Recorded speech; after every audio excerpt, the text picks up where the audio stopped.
Boa tarde a todos. Nós vamos dar início a essa live, Plágio e Ética nas Produções Acadêmicas, Aspectos Legais e Política Institucional na UFPB. Inicialmente, damos as boas-vindas aos nossos convidados, Dr. Carlos Otaviano de Medeiros Mangueira e doutora Márcia Batista da Fonseca. Já nós faremos as devidas apresentações e também as boas-vindas aos que nos assistem pelo Instagram do Laboratório de Tecnologias do Cuidado e Educação em Saúde do PPGenf. A ideia de realizar esse momento de discussão parte da iniciativa do Grupo de Pesquisa em Doenças Crônicas, da qual eu sou líder. Eu sou professora titular da Escola Técnica de Saúde da UFPB e vinculada ao programa de pós-graduação em enfermagem, e também do Grupo de Estudos e Pesquisa no Tratamento de Feridas, que é liderado pela professora doutora Maria Júlia Guimarães Oliveira. Ela é professora titular do Departamento de Enfermagem Clínica da UFPB e também vinculada ao PPGenf. A professora Maria Júlia estaria conosco hoje, também mediando esse momento rico de discussão, mas infelizmente ela está um pouco adoentada e por isso não está presente aqui nesse momento, mas certamente está nos assistindo. Então, eu vou fazer aqui as apresentações dos nossos convidados. O doutor Carlos Otaviano, ele é o nosso procurador-geral da Universidade Federal da Paraíba, possui graduação em Direito pela Universidade Federal da Paraíba e mestrado em Direito pela Universidade Federal de Pernambuco. Atualmente é professor do Centro Universitário de João Pessoa, na disciplina Direito Administrativo, tem experiência na área de Direito com ênfase em Direito Público, é membro da Comissão Especial de Juristas para a elaboração do Código Brasileiro de Processo Constitucional do Conselho Federal da OAB e desde 1997 é procurador federal. Atualmente também é coordenador do Fórum de Educação da Procuradoria-Geral, da Advocacia Geral da União. A doutora Márcia Batista, coordenadora geral de acompanhamento e avaliação de cursos de pós-graduação da UFPB, é graduada em Ciências Econômicas pelo UFPB, mestre em Economia pela instituição também, que esse assunto do plágio acadêmico é um tema muito atual, que tem gerado muitas preocupações com nossas produções acadêmicas, e a gente espera que esse debate possa trazer ricas contribuições para o que vimos produzindo e que a gente melhore mais ainda a qualidade das nossas produções com rigor. Inicie sua fala perguntando como o plágio acadêmico vem sendo tratado, juridicamente em outros países e com o passar do tempo, como isso chegou aqui no nosso país e como isso se traduz no nosso Código Civil e no nosso Código Penal.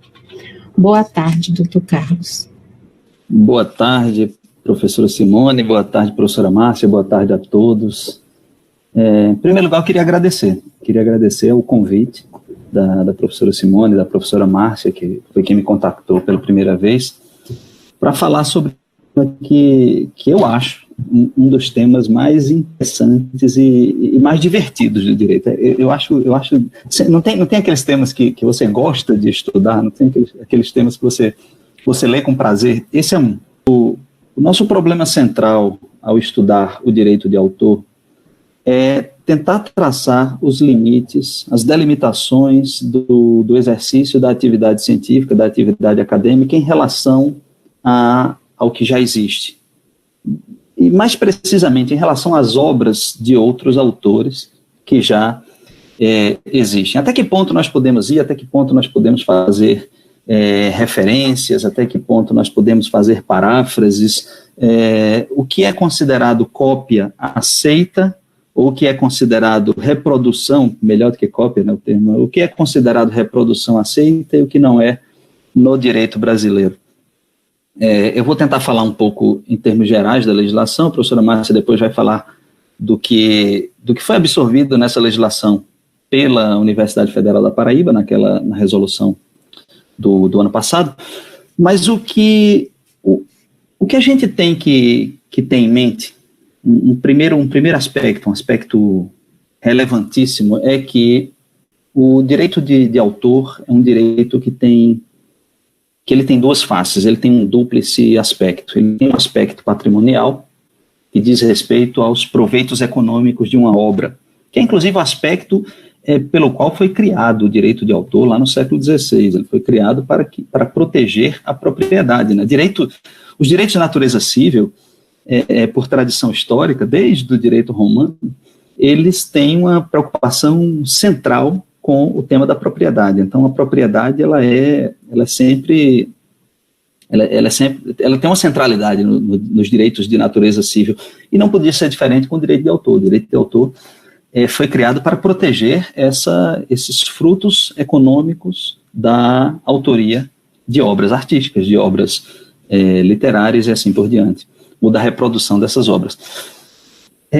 Esse é um aspecto que não nos interessa muito aqui, hoje, nessa conversa. Ele interessa muito para o direito, e ele interessa muito para os autores, pessoalmente, mas ele não interessa muito para a universidade, porque a universidade não é autora, ela é apenas o ambiente no qual essas autorias acontecem, então, ou podem ser violadas. Então, a preocupação da universidade ela vai para o segundo aspecto do direito de autor, que é o chamado aspecto moral, né? É um direito que são os direitos morais, e essa é uma expressão que eu acho horrível, mas é uma expressão que foi importada do direito francês, né? O direito francês chama os direitos imateriais de direitos morais, e aí acabou vindo isso para o direito brasileiro. E o aspecto moral do direito de autor é justamente o direito de reivindicar a autoria de uma obra. É o direito que você tem de dizer aquela obra é minha, e não daquela outra pessoa que está se fazendo passar por mim, ou que está reproduzindo sem a minha autorização aquela obra. Esse é um aspecto que interessa à universidade. Na verdade, esse é o aspecto que interessa à universidade, porque esse é o aspecto do direito de autor que afeta diretamente a validade ou não de trabalhos acadêmicos. A avaliação dos trabalhos acadêmicos depende desse aspecto, de saber se aquela pessoa é, de fato, o autor ou não daquele trabalho, ou de partes daquele trabalho, né? Então, esse aspecto do direito imaterial, do direito moral de autor, é o que eu vou tentar delimitar um pouco mais aqui. E para puxar diretamente já para o tema dessa nossa apresentação, que é a violação, né, desse direito de autor, a lei ela não traz, é interessante isso, a lei 9.610 ela não traz em nenhum lugar a palavra plágio, por incrível que pareça. A lei brasileira não fala de plágio.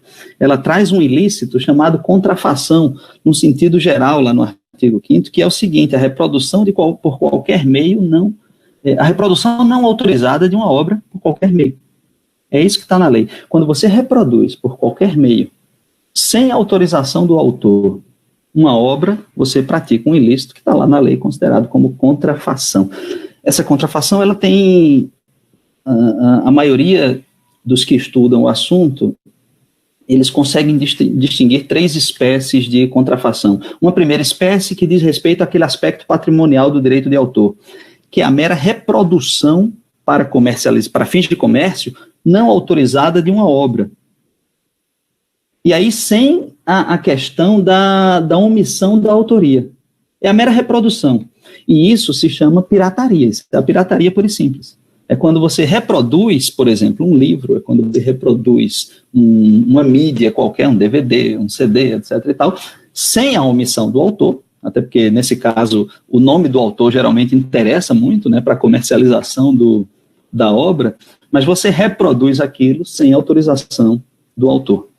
Então, isso é uma violação do aspecto econômico, daquele primeiro aspecto que eu falei dos direitos autorais, né, a violação do direito à percepção do rendimento econômico da sua autoria. Mas existem 2 outras formas de contrafação que dizem respeito ao chamado aspecto moral, ou seja, a paternidade de uma obra. A primeira delas é a apropriação de obra alheia.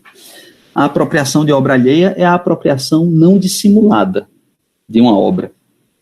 É quando alguém simplesmente copia ipsis literis uma obra de outrem e assumindo-se como autor daquela obra. Então ele está se apropriando da integralidade de uma obra alheia, ou da integralidade de trechos, de capítulos, etc., de uma obra alheia.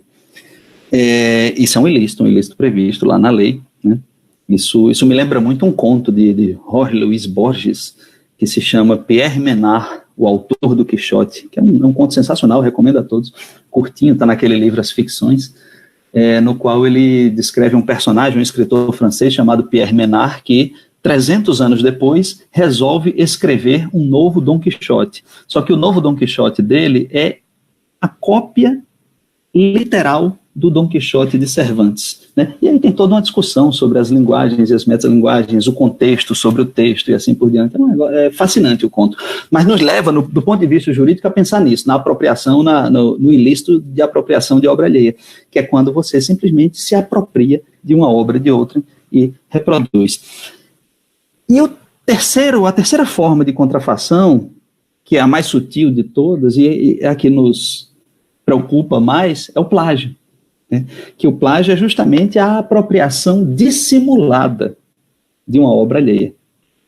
É a apropriação de uma obra alheia quando o copiador tenta disfarçar, quando ele tenta se fazer passar pelo autor daquela forma de expressão com simulações, com paráfrases, com excesso de citações, com uso de expressões que se referem a ideias específicas daquele autor, e assim por diante.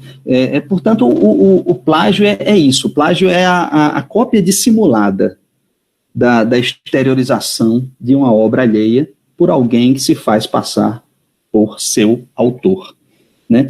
E disso decorre o seguinte: isso tem duas consequências fundamentais, essa definição do plágio. A primeira delas, o que a lei protege é a forma de exteriorização da ideia, e não a ideia em si. E isso é óbvio, né? Ninguém é dono da ideia. Ninguém pode ser dono de uma ideia. As ideias acontecem no mundo, e é bom que elas, inclusive, sejam repetidas e testadas, né? O próprio método científico recomenda isso, elas sejam refutadas ou corroboradas mediante a sua constante reanálise. Então, ninguém pode se dizer, não só na legislação brasileira, em nenhum que eu conheça, dono de uma ideia. Mas a pessoa pode se dizer dona daquela forma, pai daquela forma de exteriorização da ideia. Muitas vezes essa forma da exteriorização da ideia está na forma de exposição, está em algumas expressões que se usam, né?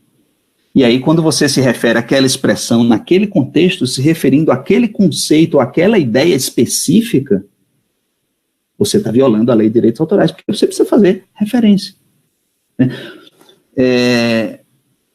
Eu estou aqui num evento que faz parte do programa de pós-graduação de enfermagem. Eu estou aqui diante da professora Márcia, que é da PRPG, e a conjunção dessas duas coisas, enfermagem e PRPG, me fez lembrar agora, neste momento, da saudosa professora Lenilde. E a professora Lenilde, uma vez eu me lembro que ela foi lá na procuradoria e ela estava muito angustiada com digamos assim, o mau andamento de alguns processos, né? Como os processos estavam travados e tal, na burocracia da UFPB, e ela se questionava, mas como é que fulano acha que tem o poder de paralisar um processo? Aí eu lembro que aquilo acabou derivando para uma discussão sobre a teoria dos micropoderes de Foucault, né? E a gente começou a falar lá, não, mas isso é o exercício do micropoder e tal, não sei o que, as esferas, né, as microesferas de influência sobre os direitos de outrem e assim por diante, a pessoa ou aquele grupo se torna poderoso, etc. e tal. Então, eu vou pegar essa expressão para poder exemplificar o que eu estava falando, né, e aqui fica a minha homenagem à professora involuntária, a professora Lenilde. Se você vai falar, ninguém é dono da ideia de que pessoas exercem poderes sobre outrem, mas se você for falar de micropoder, como microesferas de influência sobre direitos de outrem, etc., e tal, você tem que se referir a Foucault, porque se você não se referir a Foucault, você vai estar se fazendo passar pelo autor daquela forma de exteriorização daquela ideia, ou seja, aquela ideia ligada àquela expressão.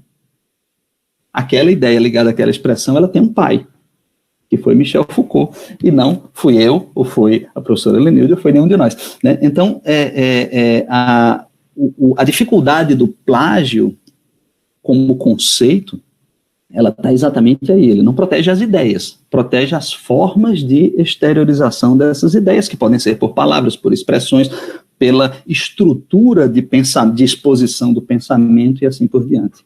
Né? Não é só a palavra e não é só a ideia. Ninguém é dono da palavra, como também ninguém é dono da ideia. Mas quando você junta aquela palavra a um conceito, você já criou uma forma de exposição que gera direito de autor. Né? A segunda consequência do conceito de direito de autor é o que caracteriza o plágio, justamente em razão dessa dissimulação, digamos assim, não é a identidade objetiva dos textos. Isso é lá para a apropriação de obra alheia. Isso é, inclusive, falsidade ideológica no limite. Mas o que caracteriza o plágio é a intenção subjetiva de copiar. Mesmo que não seja mesmo que não haja uma identidade, digamos assim, uma semelhança total entre os textos. Mas se você tem a intenção objetiva de copiar, isso já pode ser caracterizado plágio. Aí vai depender de uma série de fatores que tem que ser analisados caso a caso, né? Se aquilo se repete ao longo do texto, se todo o texto ele contém a forma de exposição daquele autor anterior, e assim por diante. É por isso que, normalmente, o plágio ele nunca é verificado de plano, até porque ele é um processo muito cruel. Né? A acusação de plágio ela é uma das coisas mais cruéis que existe, talvez a coisa mais cruel que exista no ambiente acadêmico, uma coisa destruidora de reputações. E é por isso que a resolução, inclusive, do FPB, ela anda muito bem quando ela diz lá que todo o processo de verificação de plágio tem que ser um processo sigiloso e qualquer tipo de consequência jurídica só pode se dar após a decisão final pelo CONCEP, ou, se for o caso, até pelo reitor. Mas desculpem, mas o que há que se ter, portanto, muita cautela nessa verificação do plágio, justamente por causa dessa característica peculiar do plágio, que é a proteção somente da forma, nunca do conteúdo. Né? E em relação a textos científicos, o que é que a gente pode, agora, tentando afunilar ainda mais o nosso tema, o que é que a gente pode dizer do plágio em relação aos trabalhos científicos? A primeira coisa é que a premissa é essa, né? A premissa é o que está lá no artigo 7º da lei, protege-se a forma, não o conteúdo. Né? E geralmente protege-se a mesma forma. Né? Existe um conceito muito corrente, muito comum em direito de autor, que é o conceito de obra derivada. Existe a obra originária, que traz aquela ideia com aquela forma de expressão, e podem existir obras derivadas daquela obra originária. Né? E essas obras derivadas, elas se derivam, em regra, por outras formas. Então, por exemplo, de um texto escrito, pode sair um roteiro para um cinema, para um filme. Né? De um texto escrito, pode sair uma reportagem jornalística, e assim por diante. Essas outras obras, elas não são plágio, porque são derivadas de uma primeira, mas elas trazem outras formas de expressão. Né? Tem um caso famoso no Brasil, ficou muito famoso, acho que em 2012, se não me engano, por aí, comecinho dos anos 2010, 2012, 2011, teve um caso famoso que foi, eu não sei se vocês viram aquele filme, foi um filme até premiado, aquele As Aventuras de Pi, que era um filme de um menino que naufragava e que ele sobrevivia numa canoa com um tigre, né? E o roteiro daquele filme, e depois o próprio autor do livro que gerou o roteiro do filme, que era um autor canadense, eu acho que era um tal de Mattel, se não me engano, alguma coisa assim, alguma coisa Mattel, ele reconheceu ele reconheceu, claro, de uma forma muito cínica, que ele se inspirou em um livro do escritor brasileiro Moacir Scliar, chamado Max e os Felinos, né? que a história para quem viu o filme, o livro é menos conhecido, mas para quem viu o filme, a história do livro de Moacir Scliar é a seguinte: é a história de um menino judeu chamado Max, alguma coisa, que na época da guerra, etc e tal, ele conseguia fugir para o Brasil num navio que também trazia animais para um zoológico aqui do Brasil. E esse navio naufragou e só sobrou num barco, num bote salva-vidas, o menino e um jaguar, né? Só mudou o animal, né? No filme é um tigre, né? No livro do Moacir Scliar é um jaguar. Mas, enfim, esse caso ficou famoso porque o Moacir Scliar, quando o filme fez sucesso, acho que foi em 2011, 2012, ele quis processar, né, o autor e tal, mas se trata aí de uma obra derivada, né? Talvez o autor do livro que originou o filme, né, que é o autor canadense lá, ele pudesse ser acusado de plágio, mas o autor do roteiro cinematográfico não, porque o roteiro cinematográfico é uma obra derivada daquela primeira. Então aí você já não tem uma cópia protegida pelo ordenamento jurídico. Você está trazendo uma outra forma de expressão daquela mesma ideia, né? Ou então o famoso caso se bem que é obra já de domínio público, né, mas só no campo teórico, aquela passagem do Alto da Compadecida, quando Chicó aposta com o coronel que tire uma tira de couro das suas costas, etc e tal, que é uma passagem quase que literal do Mercador de Veneza de Shakespeare. Então, a ideia é a mesma, as formas de expressão são diferentes. Então, isso também vale para o ambiente acadêmico, tá? Então, as formas de expressão diversas, elas são obras derivadas de uma obra originária, né? E aí tem alguns aspectos que eu trouxe aqui, que eu separei aqui da lei, né, especificamente da lei, para a gente tentar dar um pouco mais de concreção a essa conversa aí, que diz respeito mais diretamente ao interesse da comunidade acadêmica. Por exemplo, a lei diz que não viola o direito de autor, no artigo 46, inciso 3º, a citação de passagens de obra para o fim de estudo, crítica ou polêmica, na medida necessária ao fim pretendido e com indicação da fonte. Ou seja, pode citar, não tem problema nenhum. Você está fazendo um trabalho científico, você pode citar autores, desde que cite a fonte. O problema do excesso de citações não vai ser um problema de direito autoral, vai ser um problema de trabalho ruim, né? E não de direito autoral, né? Eu lembro sempre de um professor que eu tive no mestrado em Direito, que ele, fazendo a orientação do trabalho de um colega, aí ele disse, olha, eu estava lá junto, né? Aí ele disse, olha, esse é o capítulo 3º, ele praticamente reescreve o livro tal de fulano de tal, né? Só que eu não encontrei nenhuma indicação nesse seu capítulo 3º de por que seria melhor ler esse seu capítulo 3º e não o original. Ou seja, não era um plágio, mas era um trabalho ruim. Porque se você está reescrevendo aquilo que alguém escreveu, você precisa pelo menos dar algum indício de que é melhor ler o seu e não o primeiro, né? Ler o original.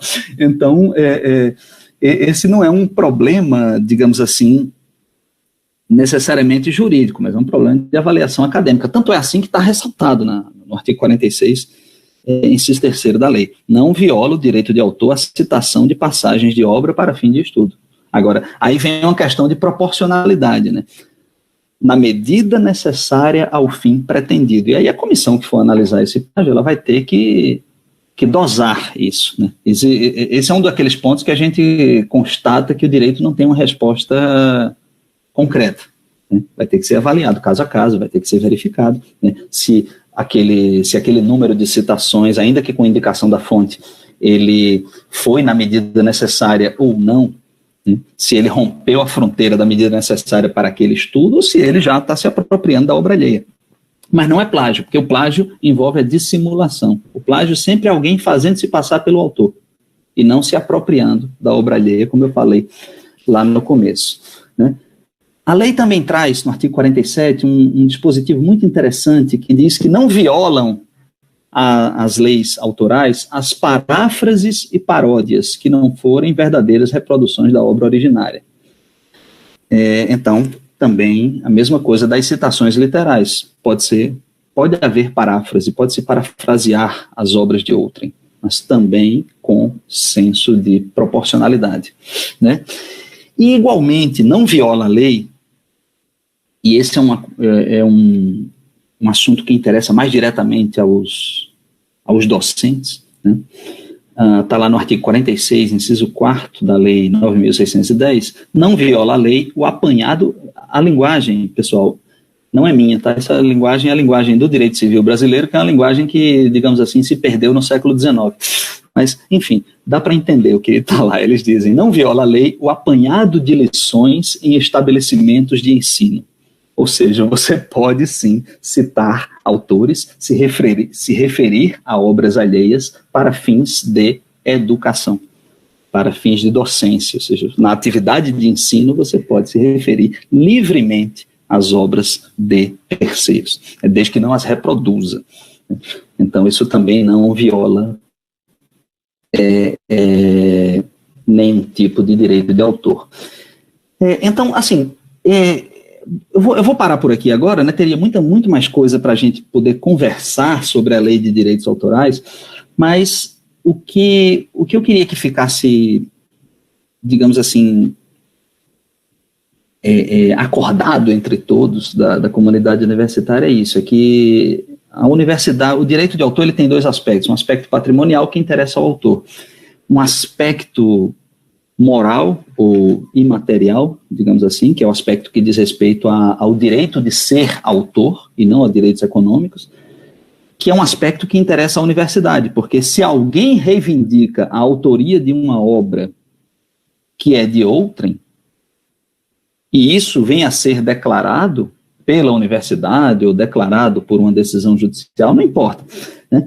Mas se vier a ser declarado que uma obra acadêmica ela é de outrem e não daquele autor, aquela obra, ela, consequentemente, não pode ser avaliada pela universidade. E, consequentemente, os eventuais títulos e graus acadêmicos decorrentes daquela obra têm que ser anulados. Inclusive, é isso que está previsto lá na resolução. Eu esqueci o número da resolução. Naquela resolução de controle de similitude lá dos trabalhos acadêmicos da UFPB do ano passado. Aquela resolução do CONCEP. E esse é o aspecto realmente que interessa à universidade, né? Eu me lembro que alguns processos que chegam de plágio, sobre plágio, lá na procuradoria, seja administrativos, alguns até judiciais, eles chegam querendo discutir todos os aspectos decorrentes da violação do direito de autor, inclusive aspectos criminais. E em todos eu digo, olha, isso não é interesse da universidade, não. O interesse da universidade aqui é só saber se aquele trabalho acadêmico ali, e consequentemente o eventual grau acadêmico que aquele trabalho propiciou, ele é válido ou não. Ele é daquela pessoa ou não. Porque se não for daquela pessoa, se ele for total ou parcialmente de outrem, aquele trabalho vai ser inválido e, consequentemente, a universidade não vai poder dar um título àquela pessoa. Não vai poder conceder aquele grau, né? Então, esse é o aspecto que interessa à universidade. E é por isso que interessa muito a comunidade acadêmica estudar o direito de autor, né? Era isso, professor. E aí depois a gente pode conversar sobre alguns outros aspectos, mas eu estou falando demais já ultrapassei meu tempo aqui, estou olhando e obrigado mais uma vez. Obrigada, doutor Carlos, foi ótima a sua... Já fiquei assim, querendo questionar algumas coisas, mas a gente vai deixar para o final, certo? Então eu passo a apresentação para a professora Márcia. Seja bem-vinda, professora, fique à vontade. Boa tarde, doutor Carlos, boa tarde, Simone. É um prazer falar sobre esse tema. Na verdade, não é um prazer também, né? Tem o lado duro, o lado difícil como professor de lidar com esse tema. Quando Simone me convidou para fazer essa live, eu pensei na minha vida como professora, e foi muito interessante porque na minha história como professora, eu tenho vários eventos relacionados ao plágio com os alunos, né, não na minha vida pessoal. E então, eu fui elencando situações e foi muito interessante, porque sempre foi uma preocupação. Eu tenho esse ano, eu completo 20 anos como professora, 15 na UFPB e 5 em outras instituições. E assim, eu entrei como professora imaginando que esses eventos ocorriam por falta de orientação ao aluno. Primeira posição que eu tinha inicialmente era de que o aluno sabia muito pouco sobre como fazer citações adequadas, como se posicionar diante dessa situação. E aí, iniciei minha carreira como professora na UFPE, numa disciplina como professora substituta, e lá eu trabalhei inicialmente fazendo projetos para os alunos e dando todo o material para que eles. Eu sou professora de economia, né? Em economia a gente trabalha, tem uma parte quantitativa muito forte e tem a exigência de textos e de leitura e de um conhecimento prévio. E aí eu já, para evitar isso, eu sempre permiti a consulta, né? Mas eu percebi que isso ia além ao longo da minha carreira como professora. Eu percebi que não é só uma questão de falta de orientação. Há também um certo cinismo, usando as palavras do procurador, eu concordo perfeitamente. Há uma atitude deliberada em alguns casos. E aí, essa noite, eu resolvi preparar uma apresentação, já que eu ia falar da política institucional, então eu resolvi sintetizar a Resolução 53 de 2019, de controle de similaridade, para a gente ver aqui os pontos principais, e achei interessante que o Ministério da Saúde apresenta um conjunto de conceitos de plágio, dos quais eu tenho situações vivenciadas em quase todos eles. E aí eu vou compartilhar aqui com vocês e contar por cima e bem rápido os eventos que vivenciei. Acho que vai ajudar algumas pessoas que têm os mesmos problemas. Eu vou tentar aqui fazer a apresentação, peço que Simone confirme se está ok aqui. Vou tentar agora. Estou compartilhando.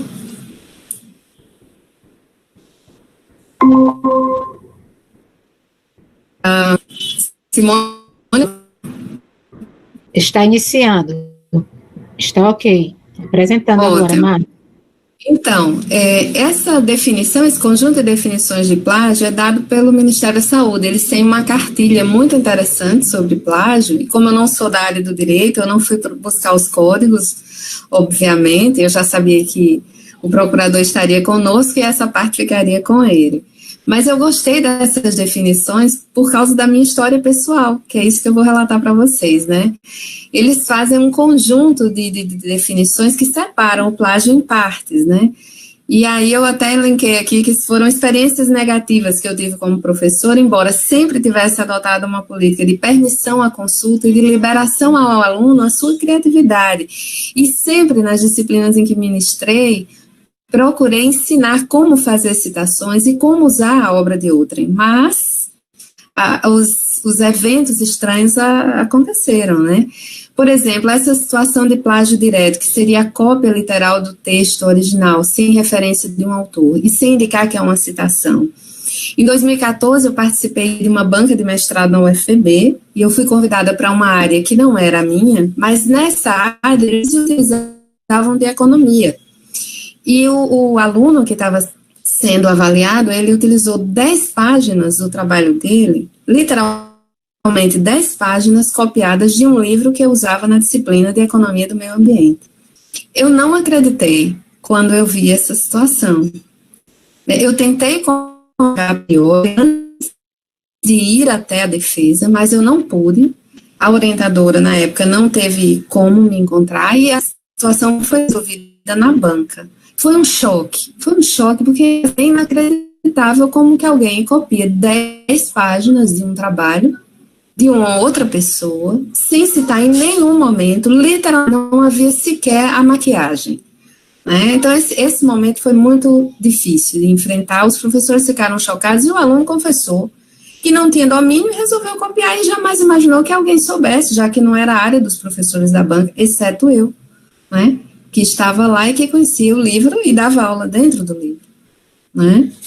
O plágio indireto, que é aquela situação que o procurador muito bem colocou, né, que é a reprodução com palavras, né, com as próprias palavras das ideias de outrem. Então, a gente vê isso muito em sala de aula. Você passa um trabalho e você encontra os alunos reproduzindo ideias que não são suas, sem citar de maneira alguma, passa longe a fonte original. O plágio de fontes, né? Essa é muito engraçada. Eu sou professora de Economia Internacional e, obrigatoriamente, eu vou falar de Adam Smith e David Ricardo. E aí os alunos citam frases literais usando referências de 2002. E aí eu falo, peraí, você foi ler a obra original? Cite a fonte original, né? Porque, assim, é o plágio das fontes. Você tem que ter cuidado com isso. O plágio consentido, isso aqui é muito estranho e, nos nossos tempos, é uma preocupação absurda. Apresentação ou assinatura de trabalho alheio como de autoria própria, com anuência do verdadeiro autor. Em 2017, eu participei de uma banca de doutorado, onde o aluno apresentava sua tese em 3 artigos. Esses 3 artigos, ele apresentava como dele, mas eu descobri, fazendo estudo para participar da banca, normalmente a gente tem 15 dias, um mês para estudar o trabalho, e eu estudo o trabalho. Eu fui ver as referências e acabei descobrindo que os 3 artigos que estavam citados lá já tinham sido publicados. O trabalho estava sendo apresentado em 2017, as publicações eram de 2015, 2014 e 2016, 3 artigos. E esses 3 artigos eram publicados junto com outras pessoas. Em nenhum desses artigos, o autor da tese era o autor principal, para começo de conversa. Em 2 desses artigos, ele dividia a autoria com colegas de sala. E aí eu me pergunto, qual o percentual de originalidade do trabalho dele? E eu comuniquei isso à época à professora Maria Luísa, que estava assumindo a pró-reitoria, eu não sabia, e aí eu passei um e-mail, nós somos amigas, e aí eu passei um e-mail para ela, como que eu processo? Ela convocou o Fórum dos Coordenadores e me levou pela primeira vez ao Fórum dos Coordenadores de Pós-Graduação, para que eu relatasse esse caso, que foi, assim, absurdo, né? A banca foi suspensa, o orientador não fez questão, mas ele entendia que podia, porque ele entendia o grupo de pesquisa como uma entidade acima que poderia ser utilizado se todos consentissem, como ninguém reclamou, né, mas não eram citados em nenhum momento no texto da tese. E o autoplágio, né, que é a representação como se fosse original de um trabalho de própria autoria. Isso aqui assim, perigoso, é uma esfera cinzenta, perigosa, porque você pode reutilizar a sua metodologia, por exemplo, mas você tem que citar de onde você tirou aquilo, não é? E aí eu quero destacar uma experiência que foi catastrófica na minha história como professora. Foi em 2013, né, eu era coordenadora da especialização em gestão pública municipal, é um curso de pós-graduação Lato Sensu. Esse curso era ministrado à distância, com alunos em polos diferentes, em cidades do estado da Paraíba, onde tem polos da UFPB virtual. E eu descobri que 2 alunos, durante 6 meses, apresentaram os mesmos trabalhos em polos diferentes. E aí eu levei o caso para o procurador, e ele fez um parecer que embasou essa resolução que está citada, vai ser analisada agora por nós. Esse parecer foi fantástico, porque ele se referia ao relatório da integridade do CNPq. Pela primeira vez eu ouvi falar em improbidade na execução de trabalhos escolares, porque o regimento geral da UFPB está aí, a gente conhece, mas a gente não para observar, até que a gente tem um problema muito grande, né? E aí a gente, pela orientação da Procuradoria, criou comissão no programa, levou ao centro, os alunos foram desligados, eram servidores públicos, isso teve impacto na vida pessoal deles também, porque esse curso tinha uma vinculação com os servidores do estado da Paraíba, então, servidores públicos. Então, assim, é uma história, é uma situação muito complexa e que a gente precisa atentar na academia para como resolver. E até essa data, 2013, até 2017, a gente ainda não tinha algo muito elaborado na UFPB. Embora já internacionalmente haviam muitos avanços, nacionalmente também. Em 2018, eu tive a oportunidade de ir para um encontro internacional com a professora Simone, que é o BRISP, onde tinham comunidades de vários países, universidades de vários locais do país, discutindo integridade na pesquisa, plágio, e daí surgiu todo esse conjunto, fez surgir essa resolução, que é a 53 de 2019.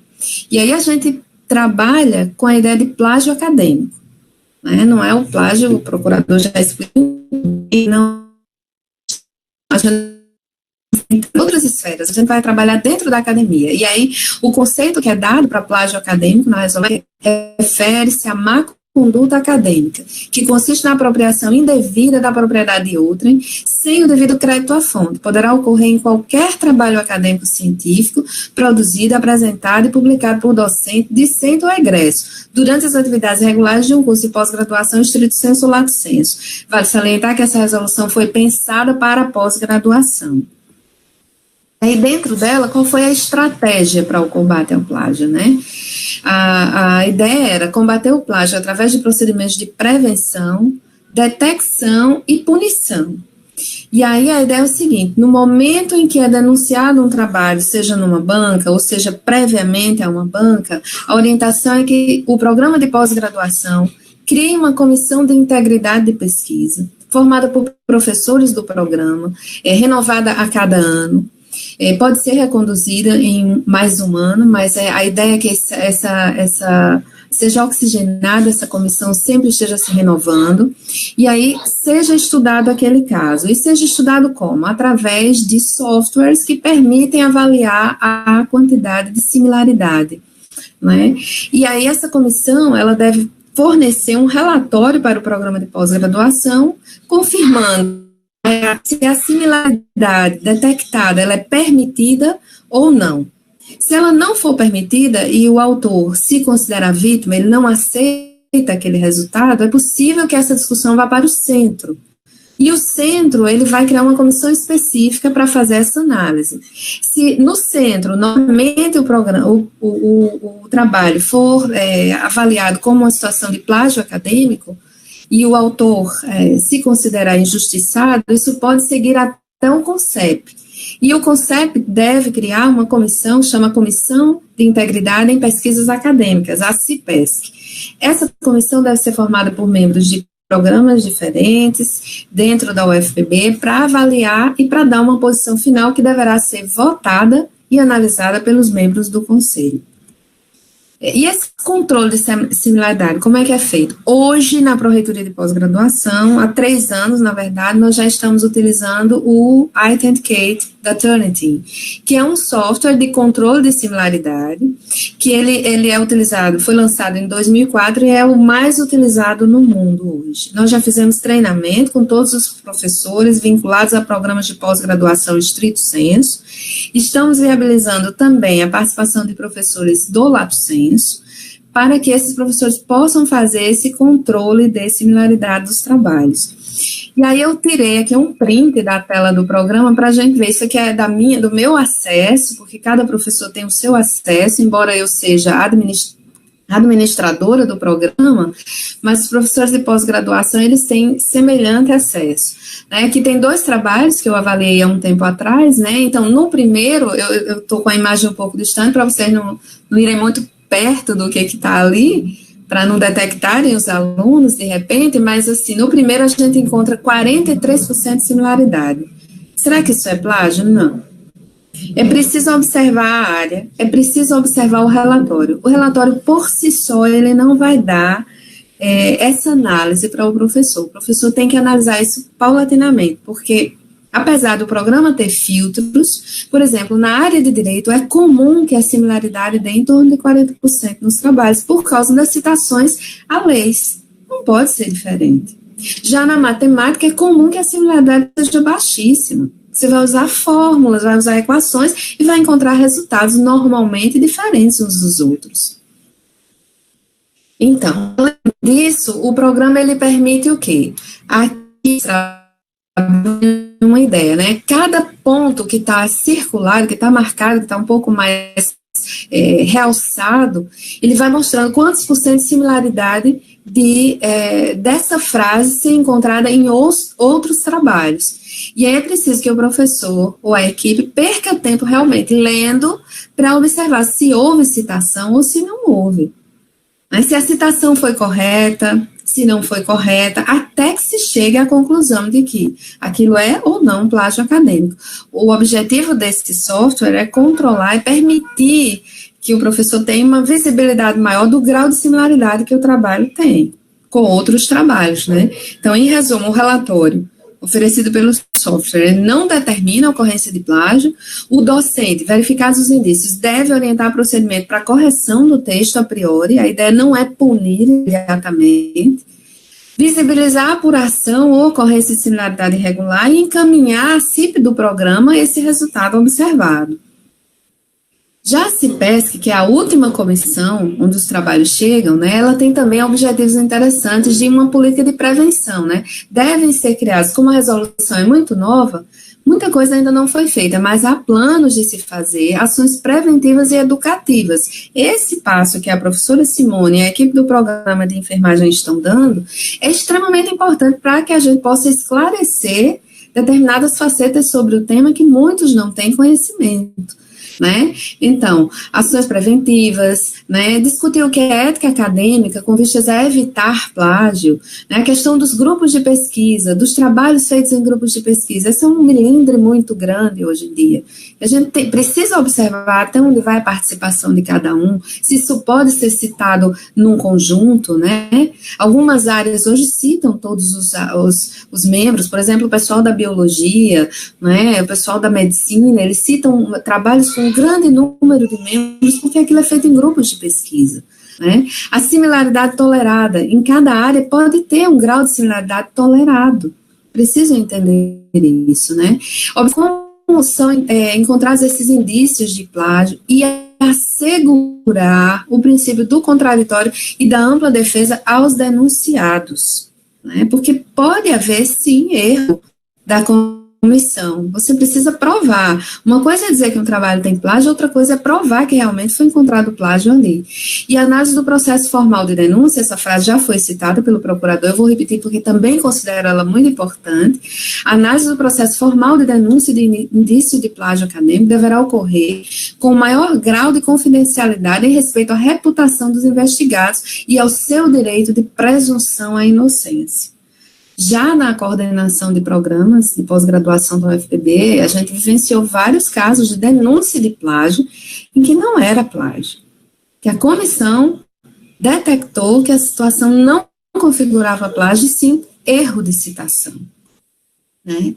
Uma vez detectado realmente o caso de plágio, o CONCEP, a partir da CIPESC, que é a comissão criada dentro do CONCEP, pode determinar, inclusive, despublicação de trabalhos acadêmicos, recomendar a despublicação a ser encaminhada ao programa de pós-graduação, ao periódico ou editora onde o trabalho foi publicado, cancelamento de agendas de qualificação ou de defesa, anulação do ato de defesa e cassação de diploma expedido, caso os trabalhos tenham sido defendidos, e em caso de plágio docente, isso pode culminar num processo administrativo disciplinar dentro da UFPB.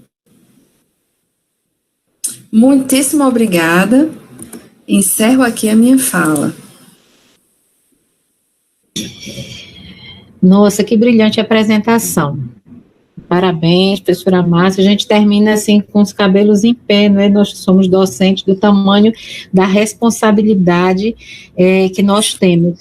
Professora, ficou escura a apresentação da tela para poder a gente voltar para o... Bem, tem alguns questionamentos que foram colocados aqui, e eu vou já apresentar para vocês, não sei se ficaram claros durante a apresentação, de qualquer forma, eu vou repassar para os nossos convidados, né?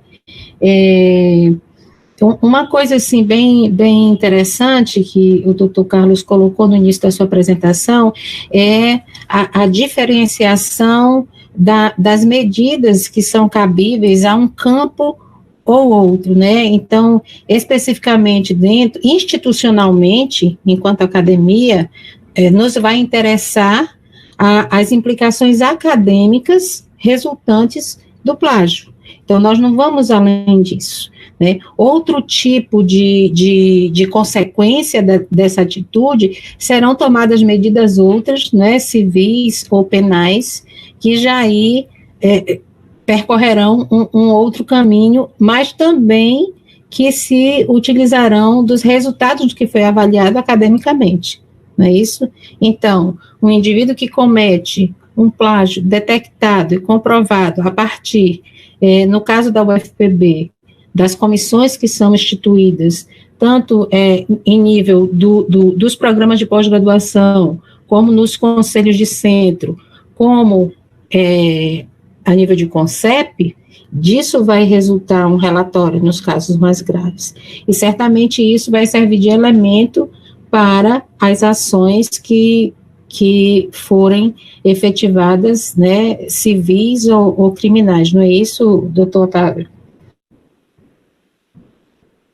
Exatamente. O que a gente tem que ter em mente é o seguinte: a reparação do direito de autor, ela pode se dar de duas formas. Ela pode ser administrativa, e a administrativa ela pode ser essa que a professora Márcia falou, que é a verificação da integridade do trabalho acadêmico em relação ao respeito aos direitos autorais, em relação, portanto, à não ocorrência de plágio, e isso é feito de ofício pela universidade, né?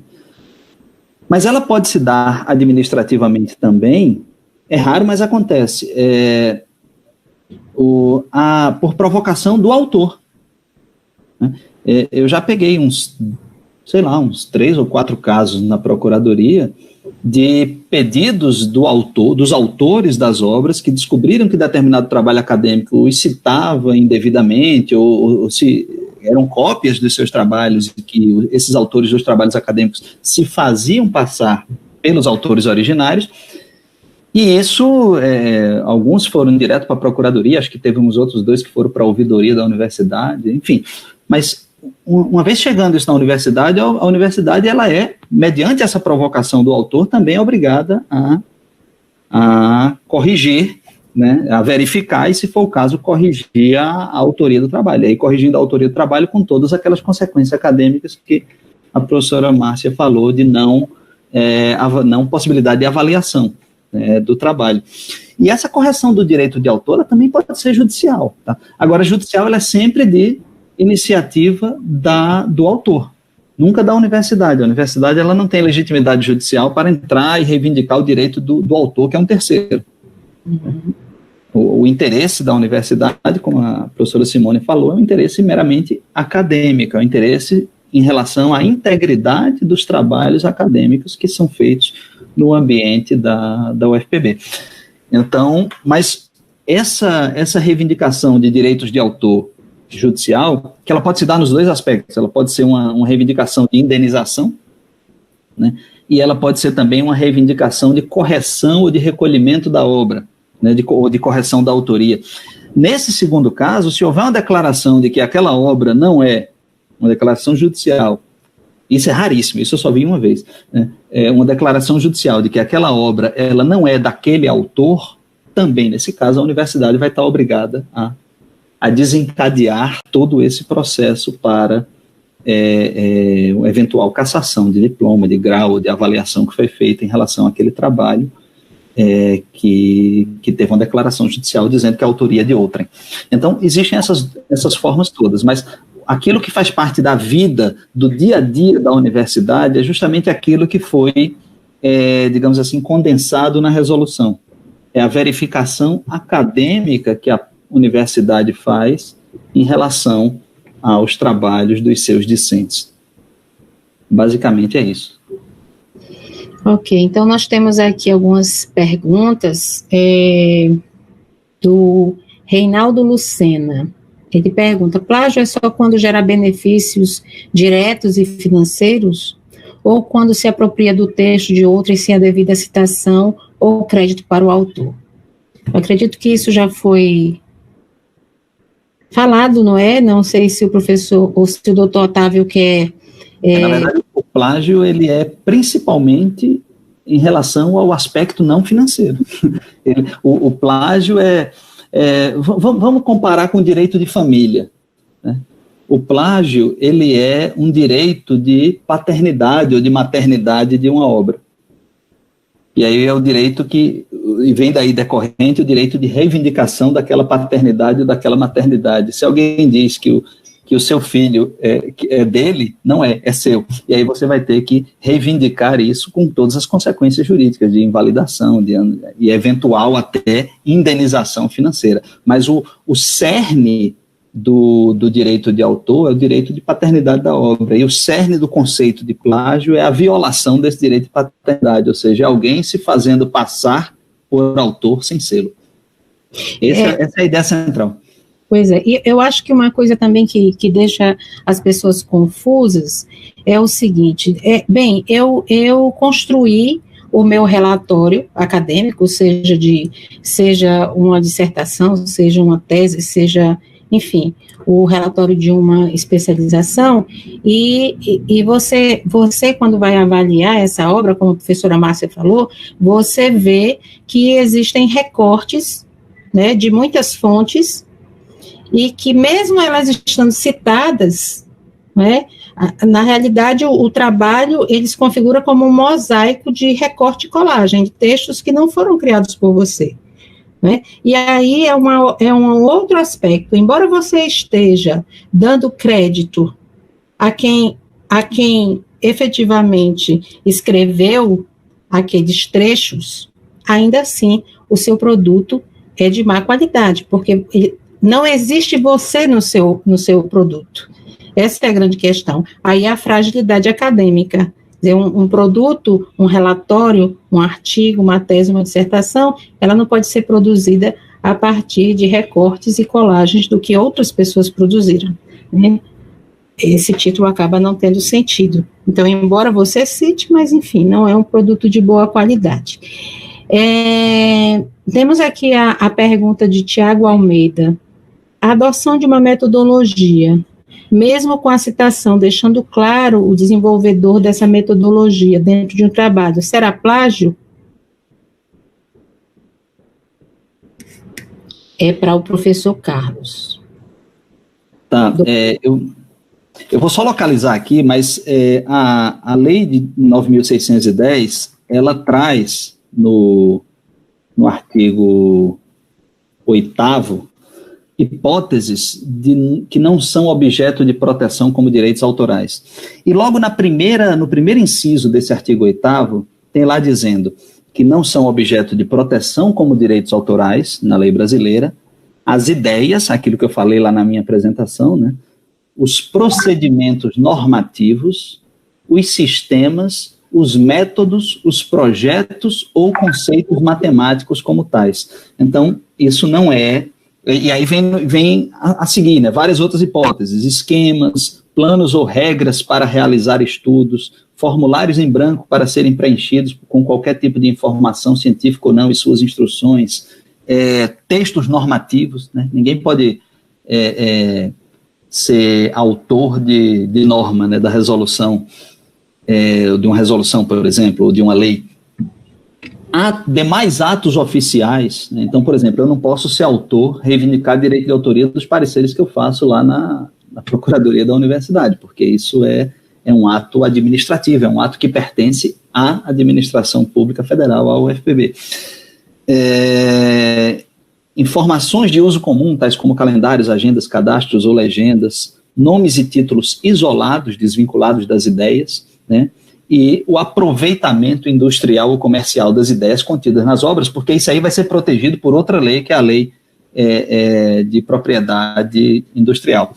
Então, esses elementos, eles não são protegidos por direito de autor. Direito de autor, ele diz respeito repito, a forma de exteriorização de uma ideia ou de um conceito, seja artístico, de qualquer forma, né, cultural, literário ou científico. Isso é o que vem protegido pela lei de direitos autorais brasileira.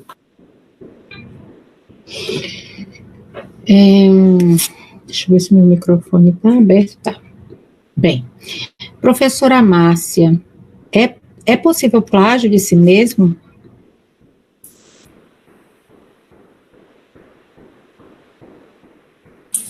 Sim, é possível, né? A gente tem alguns casos, no Brasil parece que os ministros da educação gostam, a gente já teve 2 que tem autoplágio, né?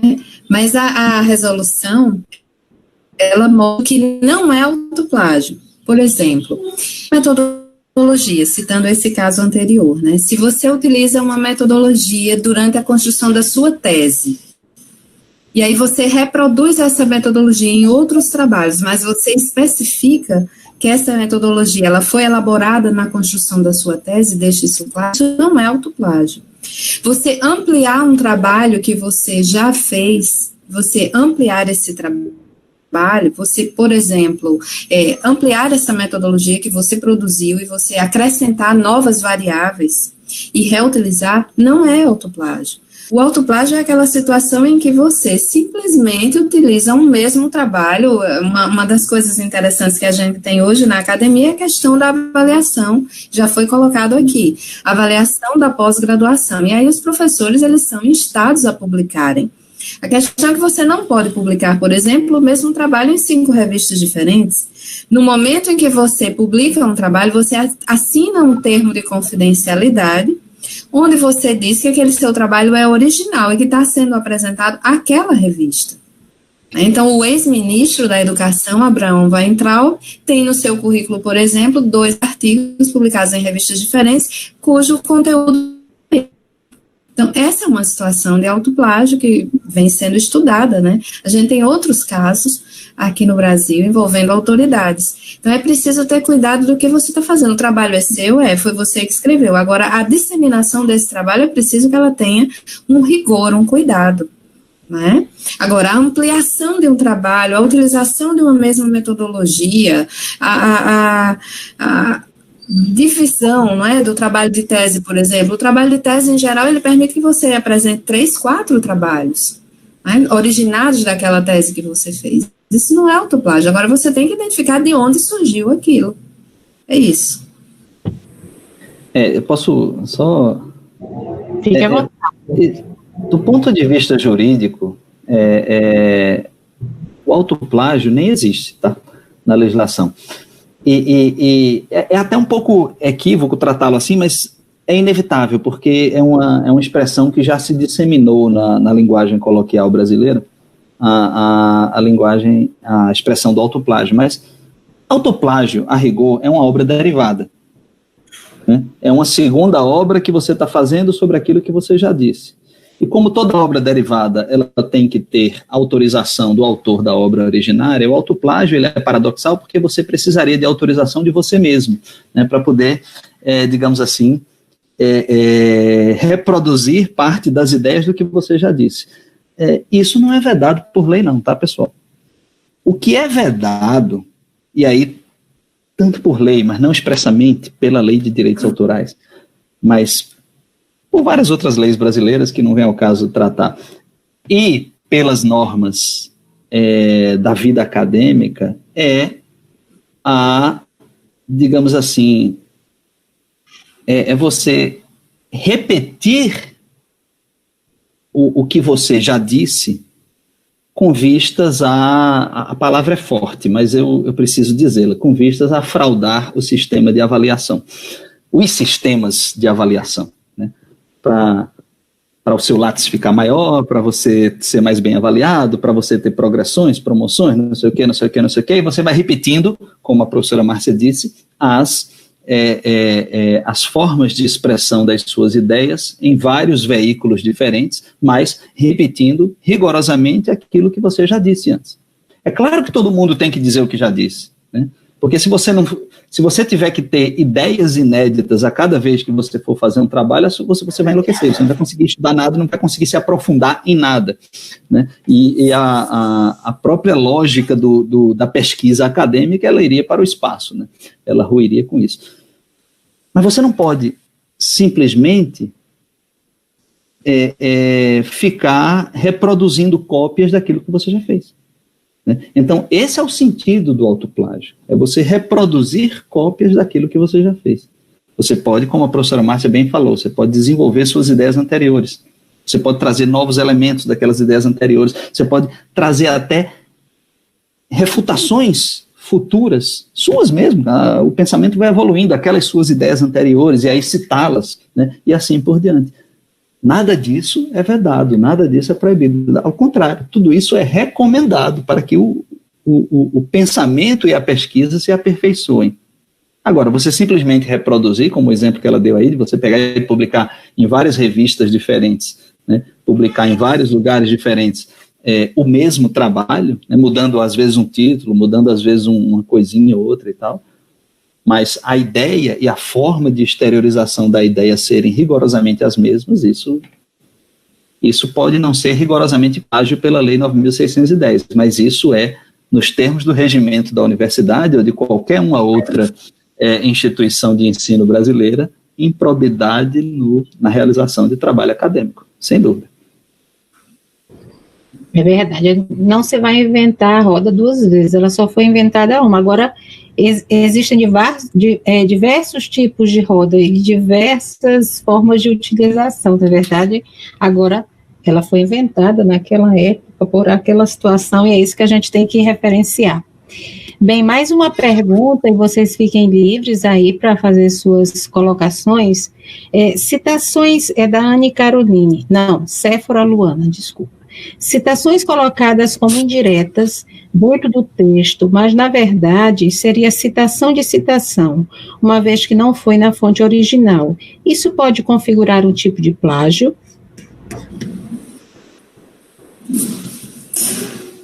É o caso de citação de fontes, né?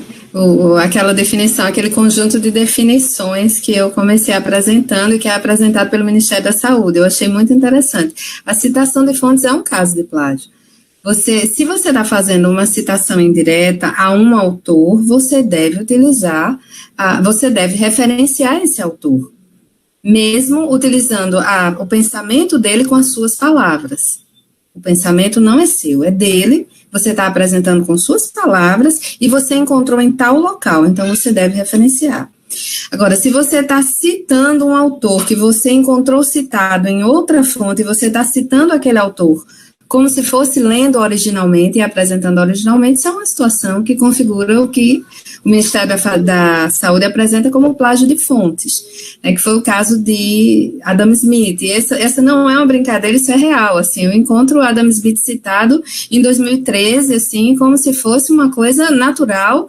O cara viveu no século XVIII e foi o pai da economia, mas a gente encontra e os alunos vão fazendo isso. Se não for barrado, se não for mostrado que aquilo não é uma atitude ética e correta, o aluno continua. Então, é preciso pensar e é preciso observar que essa não é uma atitude correta. Se você foi lá nos manuscritos e se você leu o original da Riqueza das Nações, ok, cite, usando o autor original. Se você leu o trabalho de um economista que citou, então use a citação original que você observou, que foi do economista. Então é preciso ter um certo cuidado na hora que você está trabalhando. É só isso. E todo plágio ele tem que ser verificado num contexto, né? E um dos contextos mais frequentes que eu tenho percebido em processos referentes a plágio é justamente esse. É o de você fazer citações de um autor por intermédio de um outro autor, e aí você, se fazendo passar por quem teve acesso à fonte originária, citar exatamente os mesmos trechos. Então, de uma obra imensa, que é a obra originária, você escolheu exatamente os mesmos trechos que o autor fulano de tal, que escreveu o livro, como a professora Márcia disse, há 3 ou 4 anos, né? E o cara escolheu rigorosamente aqueles mesmos parágrafozinhos e citou exatamente aqueles mesmos parágrafozinhos. Pode ser coincidência? Pode, mas é um indício, né? O plágio, como ele é um conceito jurídico aberto, ele sempre depende, como a própria resolução da UFPB diz, ele depende de uma avaliação por uma comissão especializada no assunto. Essa comissão ela vai partindo desses pressupostos legais de que alguém está se fazendo passar por um autor não sendo o autor. Essa comissão vai averiguar vários indícios de que isso realmente aconteceu. E um dos mais frequentes é esse, é escolher os mesmos trechos de citação da obra originária que um ou outros autores, que não são o autor originário, escolheram. Isso é um indício, assim, mas muito frequente mesmo nos processos de plágio. É verdade, talvez seja um dos problemas mais recorrentes que a gente tem na atualidade, né? Essas citações citação, mas na realidade está citando a obra original, quando de fato pegou de uma obra mais recente que citou esse autor original. Bem, chegamos aqui, não temos mais nenhuma pergunta, né? Eu gostaria de agradecer a participação da professora Márcia, do Dr. Carlos, né? Foi riquíssimo esse nosso encontro. Eu espero que as pessoas tenham gostado, né, do que foi falado aqui, e quem sabe a gente possa repetir novos encontros e para discutir mais o tema, que é um tema tão atual e tão necessário, né, para a nossa vida acadêmica. Então, obrigada a vocês, obrigado às pessoas que prestigiaram a nossa live. Se vocês quiserem falar mais alguma coisa, sintam-se à vontade. Eu gostaria de agradecer o convite, Simone, agradecer ao procurador por ter aceito também o convite, dizer que a resolução ela foi trabalhada a várias mãos e que a Procuradoria foi fundamental no apoio à construção da resolução, que a gente precisava na UFPB desse apoio normativo, porque há uma zona cinzenta, há muitas coisas que não sabemos, a maioria das pessoas não tem a noção sobre direito autoral, que foi apresentada aqui, então a gente precisava de algum conjunto de regras para se balizar, e isso foi muito importante. E agradeço profundamente a ideia do programa de enfermagem de fazer uma live para informar, porque na verdade a gente já está fazendo o que a resolução prevê, que é informar as pessoas sobre o que é plágio e como se pode evitar a ocorrência dele. Obrigada, Simone. Obrigada, doutor Carlos. Obrigado, professora Márcia, professora Simone. Estou à disposição quando precisarem novamente. E só queria deixar essa mensagem de que esse é um tema central, um tema fundamental da vida acadêmica, não só dos docentes, dos discentes, enfim, de toda a comunidade acadêmica, e é um tema que, com essa resolução, a UFPB, ela deu um passo à frente da maioria das instituições públicas de ensino que eu conheço, né? Eu coordeno o Fórum de Educação da Procuradoria-Geral, que reúne todos os procuradores-chefes das universidades e dos institutos federais do Brasil. São 104, se não me engano. São tantos que eu nem me lembro, mas acho que são 104. E quando eu mostrei a gente sempre discute, né, os temas comuns das universidades e institutos, e quando eu mostrei essa resolução de controle de similaridade para os colegas, procuradores gerais das outras universidades, todo mundo ficou maravilhado, porque não existe isso na maioria das outras instituições. Nós realmente demos um passo muito adiante. A ideia central é essa, pessoal. Ninguém é dono de ideia nenhuma, ninguém é dono de palavra nenhuma. Mas quando você vai expor as suas ideias por palavras, você tem que respeitar o que já existe. Ainda que você se refira ao que já existe, você tem que não só indicar o que já existe, né? Eu já vi autor, entre aspas, plagiador, dizendo que é uma homenagem ao autor que ele admira, mas se você vai fazer a homenagem, diga quem está sendo homenageado, né? Isso convém. E se você vai se referir ao que já existe, você tem que dar um tratamento científico que torne aquele teu trabalho útil em relação ao que já existe, né? Eu lembrei aqui, eu estou falando isso e lembrei de um livro mais ou menos recente, não tão recente, mas um pouco recente, de Michel Houellebecq, que se chama O Mapa e o Território. E é um livro pelo qual ele foi acusado de plágio, né? Ele ganhou o prêmio Goncourt, que é o maior prêmio de literatura em língua francesa, mas ele foi acusado de plágio nesse livro por ter copiado trechos de sites, enfim, trechos de textos na internet, etc. e tal. Mas o que eu lembrei desse livro, que diz respeito ao que eu queria falar aqui, é em relação a essa ideia, né?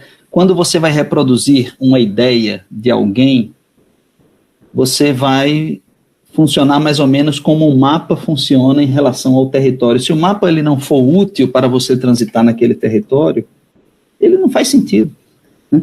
Então, o mapa ele não pode ser igual ao território. Se ele for igual ao território, ele não faz o menor sentido. E, além disso, é ilícito. Então, era essa a mensagem que eu queria deixar e, mais uma vez, agradeço ao convite. Bem, então, obrigada, boa tarde a todos e até a próxima.